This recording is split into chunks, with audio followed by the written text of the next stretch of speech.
So hello and welcome. Happy Friday. Today is Friday, October the 3rd of 2025. This is Backyard Beekeeping Questions and Answers, episode number 326. I'm Frederick Dunn, and this is The Way to Bee. So I'm really glad that you're here. We have a beautiful day outside here in the northeastern part of the United States, northwestern part of the state of Pennsylvania. And I chose to be inside with you. So, see how that goes? I could be outside doing fun things, but no, I'm here answering your questions. If you want to know what we're going to talk about, please look down in the video description. You'll see all the topics listed in order and some other helpful links that will carry you to other parts of the World Wide Web and get you more information. So I want to start today right off by giving a shout out to somebody. I want to say hello to Raymond from Seabrook, Texas, a fellow veteran, retired. And he watches every Friday, and people were posting a photo of Raymond watching my show, and I really appreciate it. I just wanted to say hello. So thanks a lot for being out there, and I hope you're watching right now. So welcome. And a lot of people want to know, I know you do, what's going on outside? What's your weather like? Well, it's 77 degrees Fahrenheit. That is 25 degrees Celsius out there, 2-mile-per-hour winds, which is 3 kilometers per hour. And the pollen is high. How do we determine high pollen count as beekeepers? We look at the landing board and we see how many pollen-bearing foragers are flying through the entrance, and right now it's right around 18 to 20 per minute. Fantastic, which means the environment is still kicking in, doing good things. Air quality is good. The government puts out air quality reports. The best day coming up, and of course this may vary depending on where you are. This coming Sunday, right here in the state of Pennsylvania, it's going to be 79 and into the 80s. That's going to be epic. So the reason I say that is because if you're looking for the very best day to catch up on all your beekeeping stuff, including harvesting honey, which we're doing right now, if you want to get everything sticky, get out there and harvest some honey. 79 to 82 Fahrenheit is fantastic, and that's 47 to 50 Celsius for the rest of you. And you might be wondering, hey, is there any rain in the forecast? Because it's really dry right now. We can't even burn stuff. That's right. But I understand that that's really good for ticks because it dries them out. When I say good for ticks, I mean good for controlling ticks, not good for the tick itself. They dry out when there isn't enough rain. They hide in the leaf litter, and then my chickens come along and eat them. So Tuesday, we have upcoming thunderstorms. I'm sure the weather people are going to be spot on. They're almost never wrong. Almost. And so if you're trying to get pictures for Halloween, right? It's the month of October. Get out there under the stormy skies in the rain. Look all sad. Hold trick-or-treat bags. Dress like skeletons. Whatever you do, it's a lot of fun. Warmth and rain. You can't beat that combo. So I also know you want to know what's going on outside as far as forage still. The goldenrod is turning brown. It's a sad scene out there. But guess what's replacing it in the landscape? Asters. The asters are super bright and colorful, and the bees are all over them. So as I said, pollen's coming in, nectar's coming in. The harvest that I did recently of the flow hive that I posted this past week, they're filling it up again. I was going to pull it off, just clean it out, and pack them down for winter. But because they already, instead of just cleaning out the frames for me, they're putting more honey in there, I have to leave it because it's still in production. They're in the game, so I'm not pulling it off yet. Asters, Maximilian sunflowers, those are perennial sunflowers, fantastic. If you haven't planted those and you've got an area where it's kind of rough and you don't want to mow it, I highly recommend putting in perennials like Maximilians. These things are over 6 feet tall. And the bees are all over them this year, so for some reason, it's a great year. Also, this is my first year with marigolds, and I'll put up a picture of my grandson standing in the marigolds. I have never seen marigolds that tall. The marigolds are over 4 feet tall. So I went ahead and got a hold of the seeds that I used last year. I'm going to forget Land Pride or something like that. Anyway, I'll put a link down in the video description so you'll know where I got the seeds for it on Amazon. And I want to grow a significant amount of marigolds because here's the thing. They also deter deer and rabbits and stuff like that. And the honeybees are on them. And I asked Annette to go out. She's my wife. And I wanted to see how long are they spending on the blossoms? Are they really getting anything out of it? And I saw some interesting behavior too. There were some bees that just landed on the marigold blossoms and all they do is fan their wings. They're not getting nectar. They're not getting pollen. They're just fanning their wings, spreading the scent of the marigolds. If you know why they do that, put that down in the comments section because I want to know more. And my searches yielded nothing. So cosmos are still good. And as I said, goldenrod, basically write it off. Marigolds are great. Clover is still decent. And that's it. So you need to make sure, please, put out fresh water for all your bees. Think of all the bees that are in the hive that aren't even old enough yet to forage. They get thirsty on these hot days. And the only way they can get the water, because there's no condensation this time of year going on inside the hive, they need those foragers to go get it. So if you can make that convenient for them, they control climate with that. They have to keep the brood humid, by the way. So when it's really dry like this, they need to go ahead and keep that humidity under control, right around 65% relative humidity inside the hive. And they do that with fresh water. So keep that going. That is about everything. So the shout out to Raymond. I did that. And let's go right on. You can submit your own questions. You might wonder how you could do that. You go to my website, thewaytobee.org, and you click on the page, mark contact, and you fill out the form. There you go. You may just have an idea of something you think I should think about. Some people did that today, and I thought about it, and I've written my responses. So I hope you're ready. So we're going to jump right in. Oh, I've called this question number 2, even though I didn't have a question number 1. So question number 2 comes from Kevin Smedman, and this is the YouTube channel name. Kevin from Hudson Valley, New York. I plan on treating my hives with Formic Pro this week, end of September. They say to remove the entrance reducer. That's true. It's also the start of robbing season here. Can I treat the bees? Bearding will be enough to hold off the robbing? What would you recommend? Okay. So here's the thing, and this comes up quite a bit.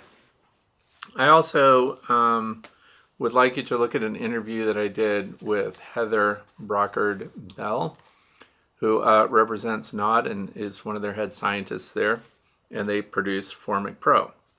So we talked about a lot of details. So here's my thing on that. When you put in Formic Pro, formic acid, so it's an organic treatment to kill Varroa destructor mites. For those of you who don't know, the 2-pad treatment will kill the mites underneath your pupa covers, so the capped cells of developing bees. And it's really effective, but here's the thing, it's highly volatile during the first 72 hours. So my concern about robbing is basically non-existent during that first 72 hours. Because robbers, they follow the scent of honey and stuff like that this time of year. They want to get in there, they want to get that stuff and get out. They don't want to fly into a formic vapor. So I think you're pretty safe for that initial 72 hours. Beyond that, that's when I would consider, because the volatility has greatly reduced and that initial blast of that aroma is gone.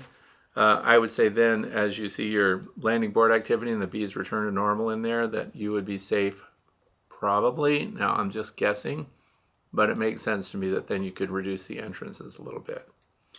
So the initial blast is what you really want them to have maximum ventilation. Follow the label, I have to say that. But for me personally, if I were using Formic Pro and I were concerned about robbing because it's a highly productive hive and the honey supers are still on, or you've put back honey supers that you just extracted and you want your bees to clean it up so all that honey scent is in the air, the Formic, I think, will help reduce their, their appeal to the robbers out there. And don't forget, while we're talking about that, robbing screens. You might want those on your hives, and don't forget that there's a new version here. The people that got these, and I have them, of course, it's sitting right here, that helps your bees defend themselves. So lots of ventilation with a reduced physical entrance, but a big screen area. So this would help, like if you left your hive entrance, if you pulled the entrance reducer out, but you put a robbing screen like this there, you've got a lot of ventilation here, and you don't have to worry about the robbing. That's actually a fix for that right there. Those are by Bee Smart Designs, not sponsored. Okay, so question number 3 comes from Keith in St. Louis, Missouri. Hello to St. Louis. Kirkwood, go Pioneers. Fighting Pioneers. beat Webster, Turkey Day game. Anyway, any update on if the supervisor reclaimed his hive tool?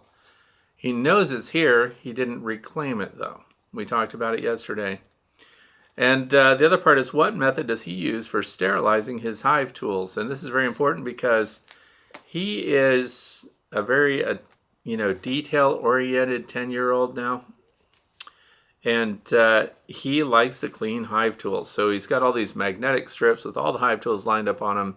And he puts them in a fryer, so a fryer pot, the Teflon coated ones. And he boils his hive tools. He puts on heavy leather gloves. He boils his tools. And then when they're all clean, because he wipes them off on a cotton cloth, and then he puts them back on the magnets that he has on the wall. So the reason that we do that is so that we're not transferring potential disease from hive to hive. So what diseases, you might be wondering, does boiling your hive tool protect from? Nosema, primarily. If you're thinking about American foul brood and European foul brood, you would be shocked to find out that even if you boil it, which means 212 degrees Fahrenheit or 100 Celsius, it's not enough to kill or defeat American foul brood spores. That's right. Because if that worked, all we'd have to do is boil all our hive equipment, and then we save it, but we don't. We have to burn it when American foul brood is discovered inside one of your hives. So you might be thinking, well then, what's the next step? This is a step I don't let him do, but if I were concerned at all, if I were an inspector, and I were going to other apiaries, and I was looking at things, and I thought maybe there's some foul brood issues, you just get out your propane torch and you torch your hive tool. Listen to this. Torching the hive tool, just surface torching, isn't enough. You have to make it glow, which defeats the temper of the hive tool, if it has any temper. I don't know. It might be totally easygoing, or it might have temper. I don't know what's going on. But you have to make it glow red if you're trying to kill American or European foul brood, because those spores can handle boiling temps, even at extended periods of time. That's impressive. Not fun. But that's what he does. He's in charge of all hive tool cleaning. The first step, of course, is scraping off any physical residue that's on it, and then he takes it through a freshwater cold rinse to get all the honey and things like that off of it, and then they go into the boiling pot. So there it is. Question number 4 comes from Timan, Timan 2039. That's a YouTube channel name. Fred, will you add the horizontal hive adapted for flow frames to your varied collection? The short answer is no, and here's why.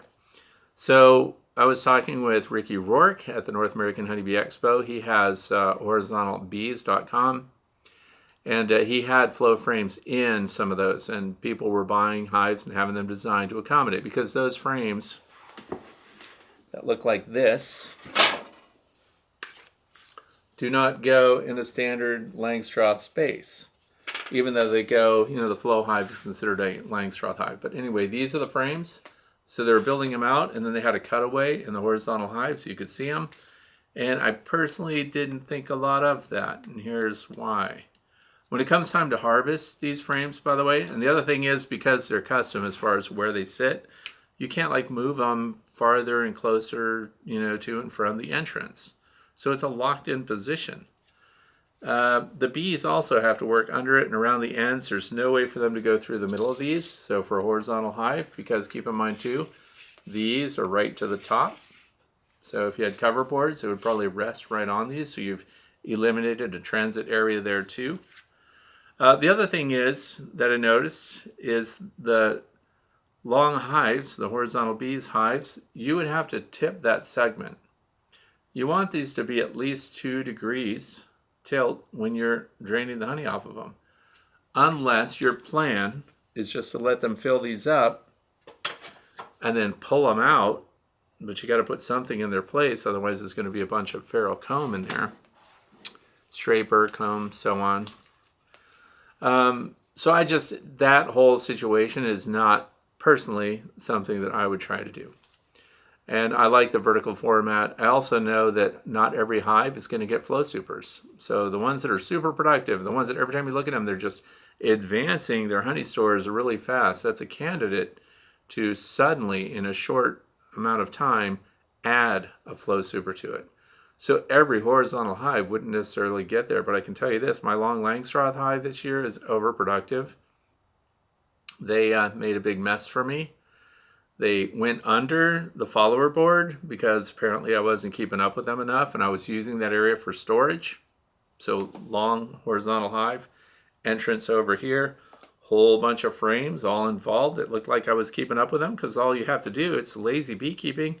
You just pull the extra frames from over here, put them on the inside of the follower board, and they continue to draw out the comb. Well, I wasn't keeping up with them, so they went under and around the follower board, and I had a big open space and then a bunch of frames stored, and didn't they draw out comb right onto the cover boards in that open space behind the follower board?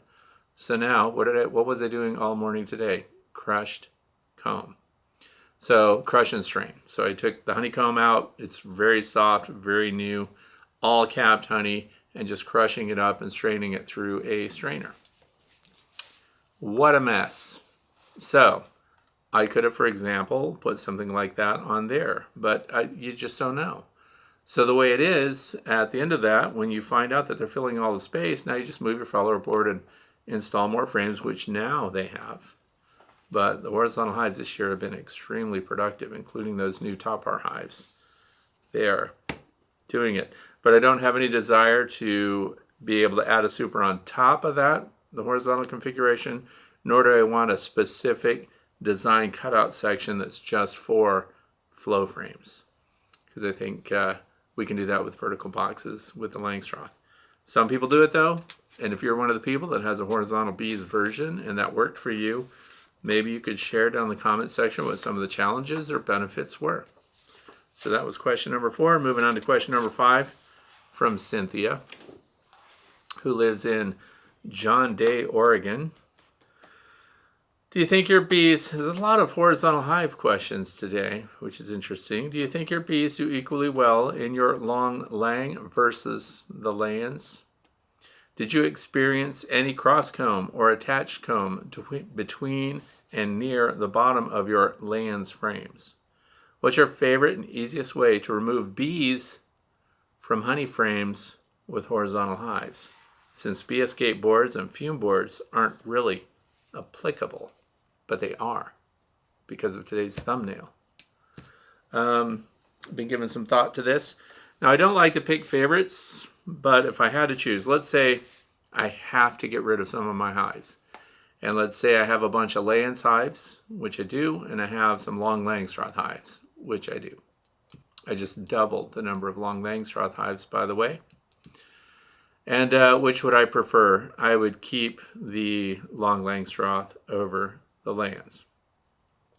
And there are problems for me. Maybe you keep Layens hives and they're perfect, but they do cross comb a lot. They sag at the bottom in some places, which is interesting to me because I know there's people keeping them in much hotter locations than I am. And I have problems because I have to do cut comb harvesting on those because I do not have an extractor. Now that's on me because I have to have an extractor that would be big enough to handle those big frames. But they're all foundationless, by the way. They have vertical wires on them. But if I had to get rid of a hive, if I had to make a choice between Layens and Langstroth, I'm staying with the long lang. So now moving on to how do you get your bees out? So we all have follower boards. So when you've got any horizontal hive configuration, you have a follower board, which is solid, which as far as your bees are concerned, is supposed to be the end of the hive. So you have an entrance, you have all the involved frames along the way, and then you have a follower board, which is a movable end of the hive, which lets you expand and contract it. Super easy, by the way, for packing down, unless they built a bunch of wild comb everywhere because you were a negligent beekeeper like I was. But here's what I have. This is for the top bar hive, because it occurs to me, how would you get your bees off of the frames that you want to harvest? So we would use a bee escape. So it does work, just like a vertical system. So Ceracell, I really like those when it comes to the vertical. So if I've got a standard Langstroth hive with a top super and I want to get the bees out of it, put it on there, leave it for about 12 hours overnight. Morning comes, they all start foraging again, they migrate out of there, they don't get back up. So then I have an empty super I can just collect. So I was thinking about these top bar frames because, and for me, because they're new, the comb is really soft. What if I wanted to harvest some capped comb? Now I'm not saying I'm doing that yet. I'm planning ahead because my colonies are new. The hive is new. There are 2 colonies existing in one top bar hive here. So what if I wanted to get them off a frame? You can't shake it because the comb would just fall off, especially when we're talking about capped honey. It's too soft. But if I put this in there, this is a follower board, 2 holes here. So I want to get the bees off of these top bar, with the comb hanging down. I want the bees to leave. So your entrance is over here.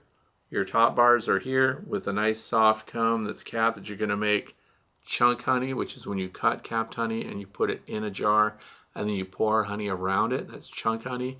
Or you have comb honey where you're going to cut comb and then you're going to save that and sell it or use it as is, capped honeycomb, and it's perfect. But we want to get the bees out. So what happens is the bees need to make it to the entrance. They need to go and get water and things like that. So when they go through these holes, they go out the ends here at the top corner and down the bottom corner. You leave just enough space there for them to come out and move along. And then what they do is they're smelling that their honey, their frame is back in here, and they try to get to it, but they come to the screen here and they can't get back in. So maybe in an extended period of time, they would figure out that the hole is over here. But the way this thing is configured, I bet you want to see one that's not mounted to the board. Oh, look, here it is. That's what the inside looks like. See those channels that they follow? So they come through the holes of the follower board. They go out, around this, out that hole, and then they don't come back in. You can mount this to anything. Now here's the thing. I also put these on my feeder shims, because I have feeder shims for my nucleus hives. This goes on the underside of that, and there's a hole in the middle. So the feeder shim becomes a bee escape. So if I need to, because I have stacked nucleus hive boxes that are made out of wood, and I use a feeder shim that has this escape board on it. You just screw them. They come with holes already. And then we put that on top of the feeder shim. The bees go down through it. Now I harvest the comb out of the feeder shim without any problem with bees being on it. Where do you get these? Mann Lake. Is there a discount? No. Did I get them for free? No. Go to Mann Lake, get these bee escapes. They say Nico on them, N-I-C-O-T. And so I don't know who actually makes them, but they're at Mann Lake, these bee escapes. And of course I bought a bunch of them because you can attach them to anything like follower boards. You can make your own. And it's good stuff. And make sure to mention my name so that you can be sure to pay exactly the same as everyone else. So the other thing is about insulation. So aside from the escape boards, which yes, you can use, just started back up with bees this year using horizontal hive configuration. So a learning curve for me. My bees have been very patient. The hives are insulated with R5 rigid foam walls and R10 in the roofs. I have one of each, lay-ins and long laying, debating which direction to go. If I build more hives this winter, you are a couple of seasons ahead of me just with these types of hives, hence my question. And for those of you who are building your own long Langstroth hives, I invite you to go to my website, thewaytobee.org, and you click on the page marked Prints and Plans. We have free PDFs that have material lists and everything else for building a long Langstroth hive.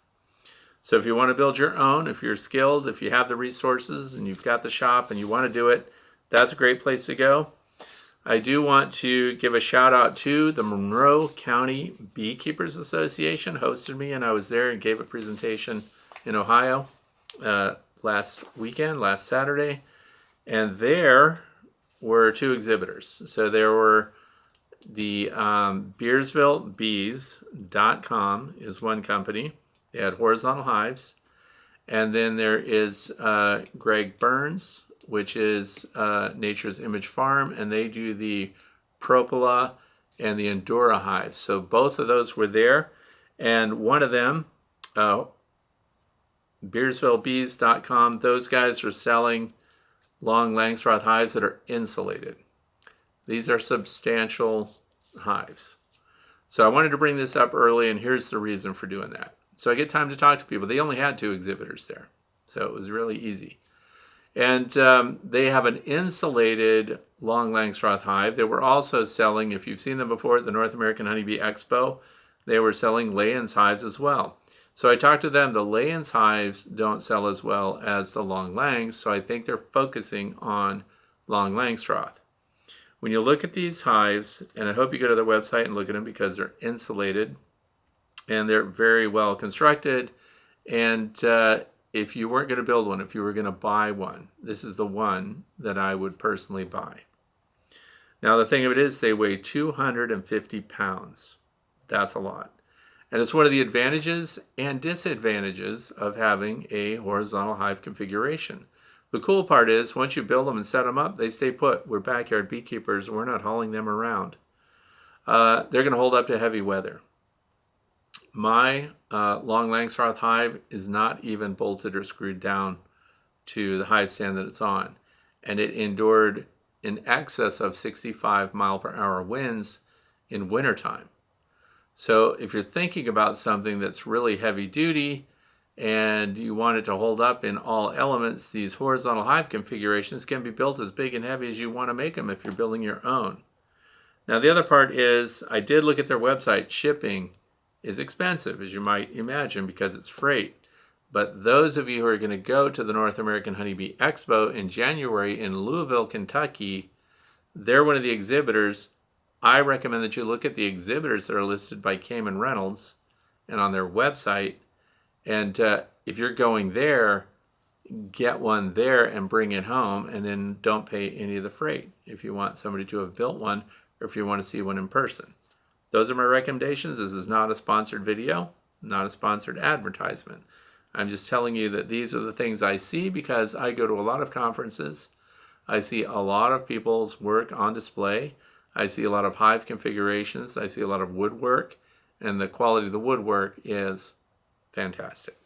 So, Bearsville, Bearsville, bees.com.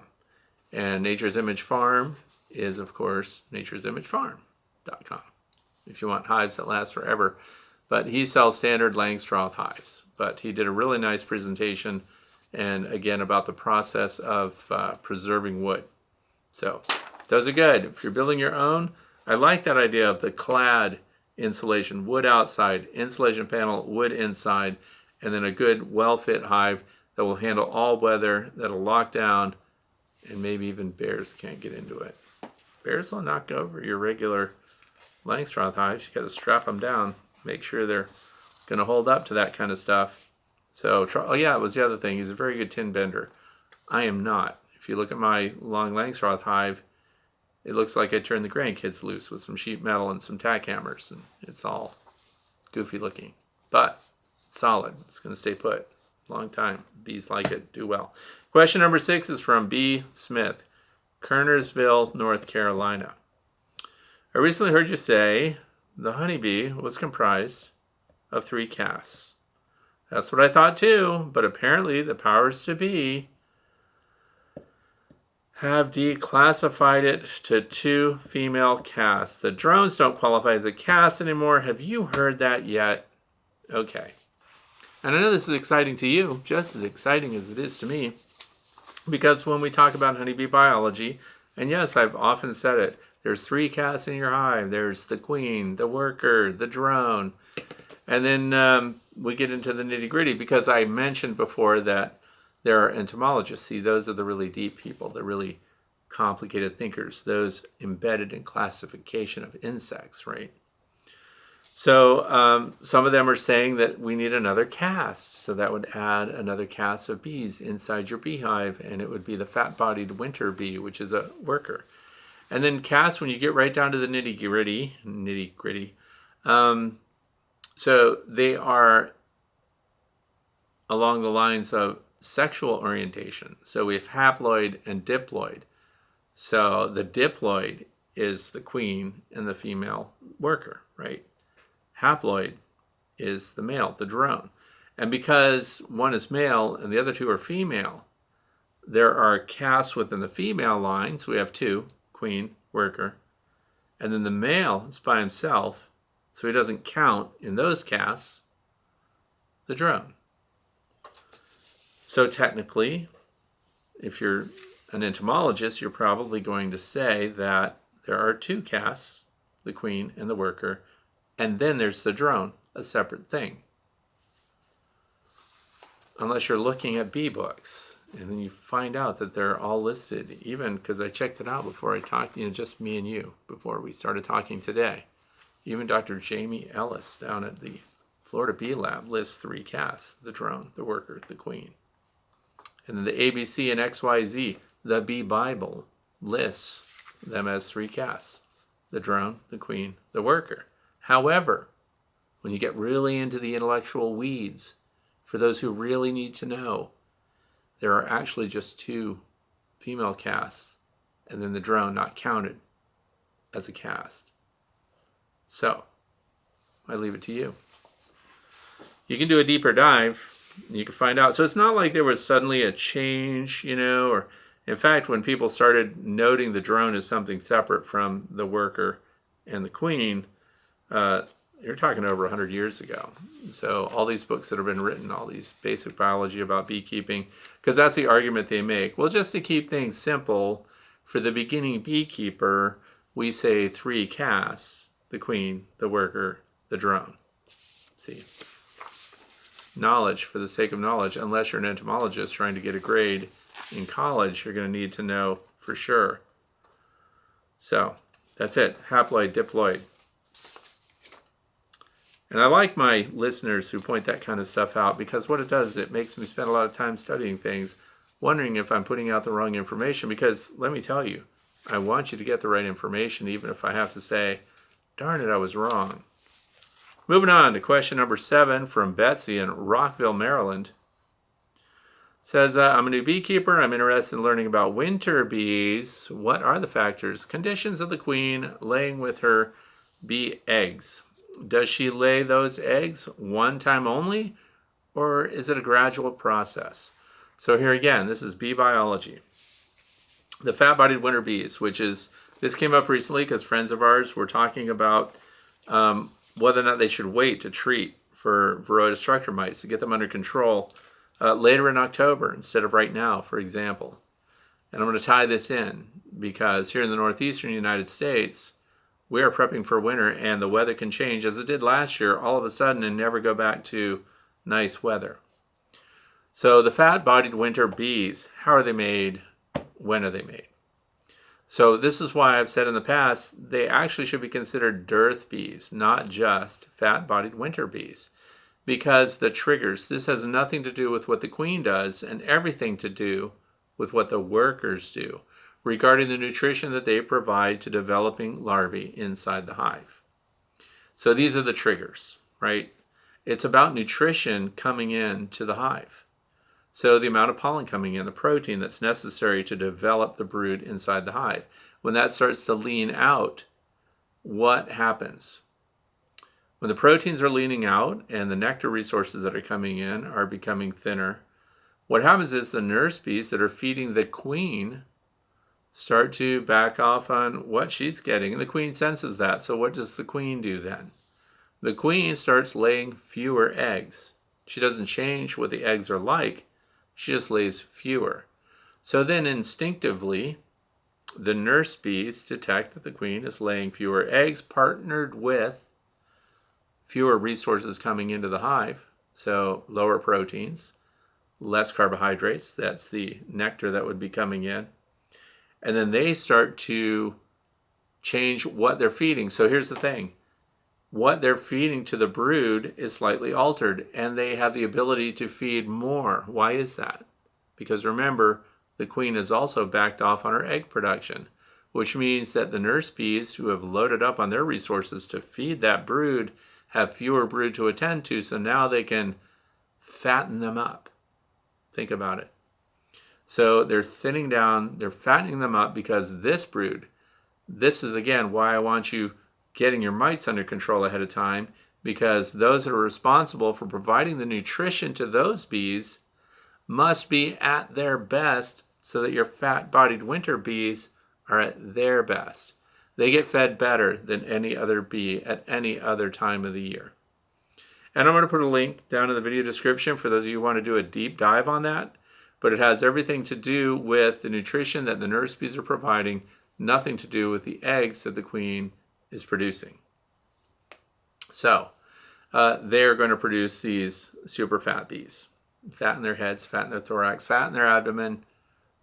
They are fat bees.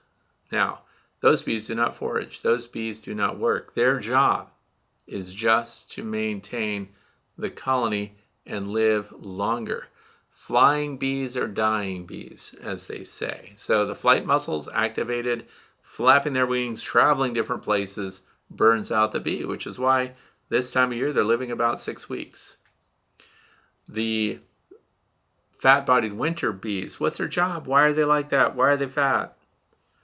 Not physically. You're not going to be able to look at that bee and go, there goes one. There goes one of the fat-bodied winter bees that's going to carry us through until spring. It doesn't work like that.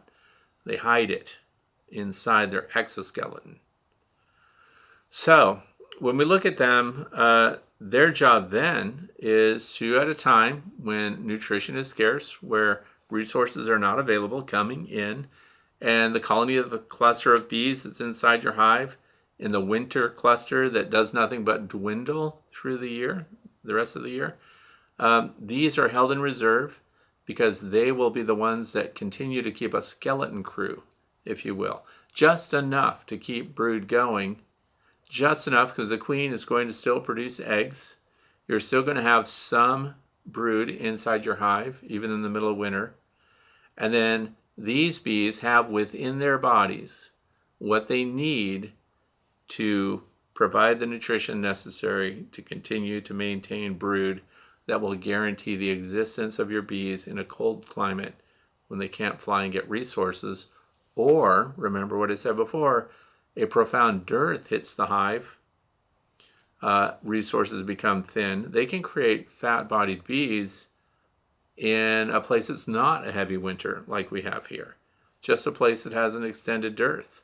And this is why nutrition becomes critical at the time that they are being developed. This is why viral loads need to be reduced. So what are the number one things inside your hive that are spreading the virus load? Varroa destructor mites. So I hope you're on top of those things. And then we like to deliver the 1-2 punch. So the one punch is right now. If you are my mentees and you are where I am, then I am suggesting that you get your mites under control and your treatments taken care of right now. And then at the end of November, beginning of December, which we waited for last year and then couldn't even get to the hives because of the blizzard conditions, you will have the lowest number of brood available, which means your Varroa destructor mites are vulnerable to organic treatment, which means you can really get them. And the reason I like oxalic acid vaporization at that time of year is because who's going to tear open a beehive at the end of November to put a treatment in? All they have to do is pull a 1/4-20 threaded screw out of the back of the hive, put a oxalic acid vaporization unit in there on the one warm afternoon that we get, and then we hit it with oxalic acid vaporization and get 96% efficacy, roughly, give or take. But you will knock some mites down. And then they're clean coming into spring. That's what we want. That's the goal. So this ties in with Betsy's question there. So that was good. The triggers are for the nurse bees, not for the queen herself. The queen backs down in her response to nutrition. Just like in spring, the queen ramps up her production when those tree pollen resources start coming in. And as she responds then, as your bees do, to what's going on in the environment. And to me, that's the perfect world. If you've got bees that are colonizing and brooding up and brooding down at the right time of year in sync with the seasons where you live, this is why dealing with regional bees that generation after generation after generation are handling the climate where you keep bees. Instead of buying in bees from way off somewhere else, try to work with what's already there because every year they are adapting, right? So they are producing stock that clearly is capable of getting through winter where you live. And then when they mate in the springtime, we get those genetics too because we have drones flying around that have come from queens that overwintered. Well, you get the picture. So that's it. Next question, number 8, comes from Ellen in southern Missouri. Termites in occupied long lang with wooden legs. They have moved up the legs to the top back edge of the hive. No sign of termites in the frames. Going to cut legs off the hive and place them on cement blocks. If I move bees and frames into new hive, will the termites go into the frames? Anything I can do to save the hive box? Okay, so for Ellen, if you look at my beehives, every single one of them out there, there's not one that has wooden beehive stands. None of them do. They all have some kind of metal stand that they're on.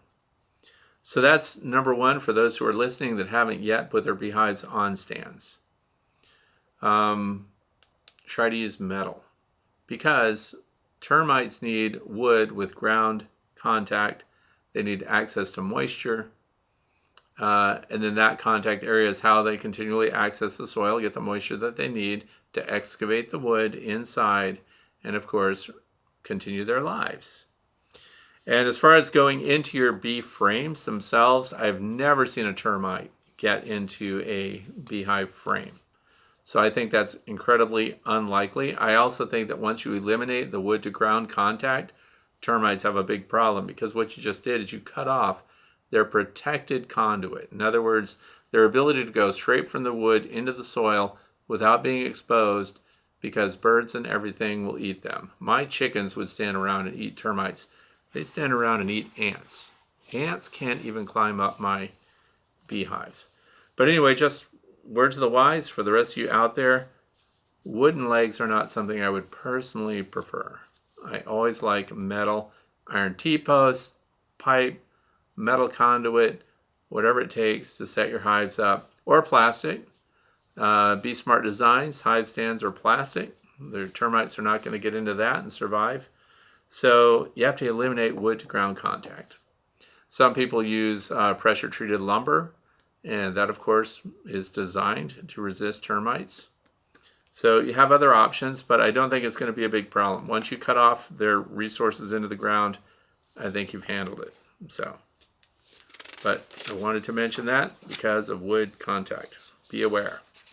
Question number 9 comes from Daryl from Arcata, California. It says, it seems everyone I've talked to has a different answer. Beekeepers. In my 32 frame long Langstroth hive with 4 frames at the entrance with honey and pollen stores, then 8 or 9 frames of brood, then 8 frames of honey. This thing is huge, by the way. Where do I place a single frame feeder for winter feeding? My hive has a flat roof, but a 2-inch bottom foam inside, blue foam, and next to 3 inner covers with the 3-inch slotted holes that have the bee escapes in the slots. No chance of feeding above inner covers. Okay, so the frame feeders, they're out there. I use them as placeholders, by the way, so if you're pulling frames that you might have to bring back later, using frame feeders as placeholders, they're kind of a universal tool. And where would you put them? So first of all, it sounds like this hive has almost too many resources in it, but this is California, so very different from my climate. Here, I wouldn't have all that honey on. But if you're going to put any kind of feeder on, regardless of the configuration, if it's horizontal, right? So we've got the entrance, we've got the brood, we've got a combination of brood and bee bread, and then we've got nothing but honey stores. I go to the far end of the honey stores, which would be right up against your follower board, or if you've maxed out your hive, it's at the end of the hive. I put it right there. The other thing is I insulate that feeder. So if you're putting an in-hive frame style feeder, and they make them for Langstroth horizontal hives, the same one that fits. This is another reason, by the way, why if I had to make a choice between Layens and Langstroth, just the availability of all the other gear. The versatility, the just all the options are there for you. Anyway, you put your frame feeder in at that end, and so entrance over here, frames, frame feeder, follower board, insulation. Because we want that frame feeder to have, I'm guessing that you're going to put syrup in it. You can also put fondant and things like that in it because it's a placeholder. And it has a cutout just below the cover boards so that your bees, of course, can get in and out of it. So it's good for all of that. But we want that to be as warm as the interior of your horizontal hive. So that's what I would do. If anybody else has ideas about that. So yeah, fondant. By the way, we're in the fluff section already. So that was the last question of the day. We're probably moving right along. I don't even know what time it is. But so I did put a thing on my post on my YouTube channel, which is Frederick Dunn, that there are scientists doing research that need beekeepers to talk to interview. So I was one of the interviewees. I got to talk to these people. I was very interested in what they're doing. And they're funded by the National Science Foundation. The group is called OB1 Technologies. So if you are at all interested, I'm going to put this link down in the video description. I have no connection with them other than I volunteered to also provide my beekeeping information, but I'm in the northeastern part of the United States. They specifically said that they want to talk to beekeepers who are in the southern and western United States. So what you do is you end up doing a Zoom interview with them. And they just ask basic things like, what do you wish you were doing different in beekeeping? What tools do you wish you had that you don't? So these are a group of scientists that are onto a new innovation that I'm not going to talk to you about. They will explain it because I don't know what's in public domain. I don't know. I did not have to sign any kind of NDA or anything like that. But so you get to help them form a consensus, which helps them maybe even redirect what they're working on, what they're hoping to develop that will benefit beekeepers. So the bottom line, what I get out of it is that this new thing that they're working on will save you a lot of time as a bee manager. So for backyard beekeepers like myself, I'm a patient beekeeper. I end up spending a lot of time doing very routine things because it's a combination of fellowship with the bees. I like to get out there and just be around them.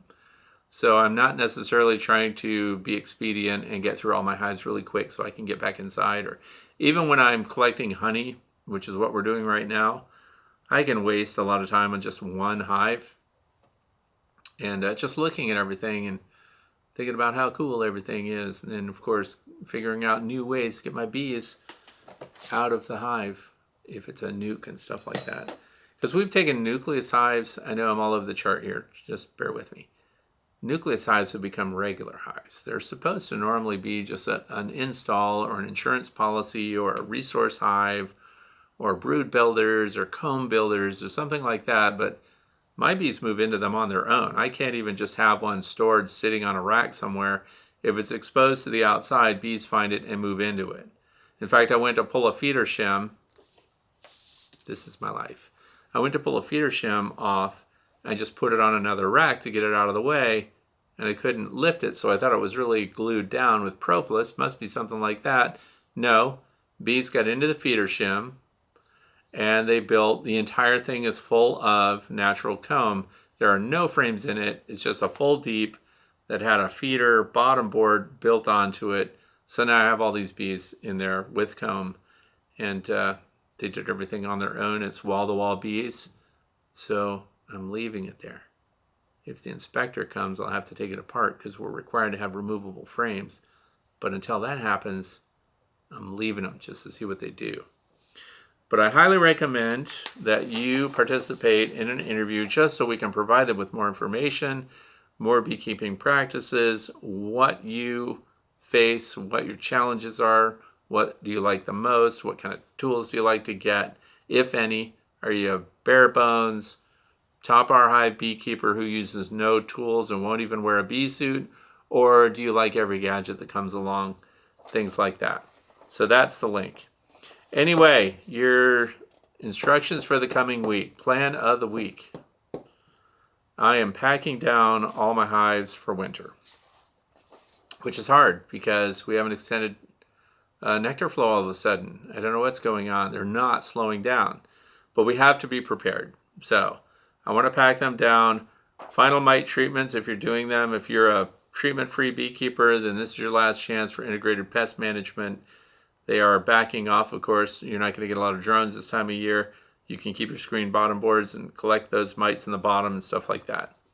Robbing is about to intensify. So robbing screens, if you don't already have them, or reduced entrances. See, I don't have to worry about it because my entrances are the same summer, winter, all year round.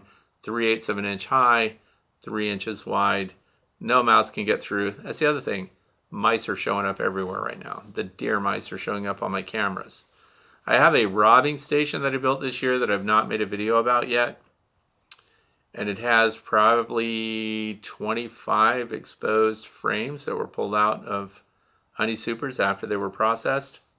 And just to see what comes to them, and it's off the ground. So the skunks and things like that. In fact, I'll add skunk videos under it at the end of today's video. So the skunks come and they just clean up the ground around it underneath. Nothing can reach it. Raccoons have come, and that's it. I've got a whole bunch of cameras on it because I want to see how the different animals that otherwise, you put out frames for robbing, and the next thing you know, it's raining, or you didn't bring them in, and they're sitting on a picnic table in your backyard somewhere. And so the next thing you know, the following morning, raccoons got them and messed up all the comb. That's not what we want. We want them to clean out the leftover pollen that's stored in there, if any. We want them to clean up all their residue from honey, and we want them to, even in some cases, they groom down the comb quite a bit. So the bees and the wasps and the hornets, even the European hornets, are showing up. So myself and the supervisor were out there yesterday. You get to see every species that is around your area, and they're all doing a great cleanup job just for you. And if you're not allowed, I get it. I know someone's going to write and say, hey, open feeding is illegal where I live. Okay, then you can't do it. But I can, because I live in Pennsylvania. So, but that robbing station is very interesting because we get to see what visits it day and night. And it brings me to, of course, what I was already talking about. The deer mice are showing up. They're scamping around everywhere. And so be ready for those. If you've got storage areas that mice like to move into, you might be thinking about making sure all your entrances are closed up, rodent proof. Mice, if they can get on your stuff, remember, they eliminate as they walk. So they're just little Play-Doh fun factories of waste material, and it's not friendly stuff. Free choice. Oh yeah, some people like to give that last little kick of nutrition. So for those of you who have dry pollen substitute and things like that, we're coming up on the time of year where the bees will make use of that. It's not going to be a significant difference. It's something that you can do. Here's why I like to do it. Put out dry pollen substitute only during the day. I don't leave it out at night. I don't use pollen feeders that sit out, they get full of pollen, and then you leave it out there. I don't do that. I wait until I have a perfect temperature. It's 60 degrees or better. It's after 10 in the morning, and we take it away before, the sun starts to set and dew starts getting all over everything. We put it in those cardboard egg cartons because no bees get stuck. No bees die. And then the bees can just come and go and get pollen substitute. And it's the same old series of pollen sub that we've been using. So AP23, Mega Bee, or what's the stuff called from Man Lake? Anyway, Ultra Bee pollen sub. So Ultra Bee, Mega Bee, and then AP23. Those all are good choices. All they're doing is we're occupying them so they're not robbing somebody. That's what we want to do. We want to keep these foragers busy so they're not turning on each other and robbing each other silly. Oh yeah, when you clean up your honey supers and you put your frames out for cleanup, I noticed it gets accelerated if you can take a bottle of fresh water, just a little spritz bottle, and if you lightly, when they start slowing down, if you start spritzing it with fresh water, it helps them clean it up even better, and they clean up all the water and everything. So little spritzes, open face frames, and stuff like that. And don't forget to reduce your entrances, mouse guards, robbing screens. That's about it. So I want to thank you for joining me today. If you like what we're doing here, please, I invite you also to subscribe to this channel. So look for other things coming up this week and post your own questions down below, or go to thewaytobe.org and click on the contact sheet. Thanks for watching, and I wish you all the best and your bees this weekend.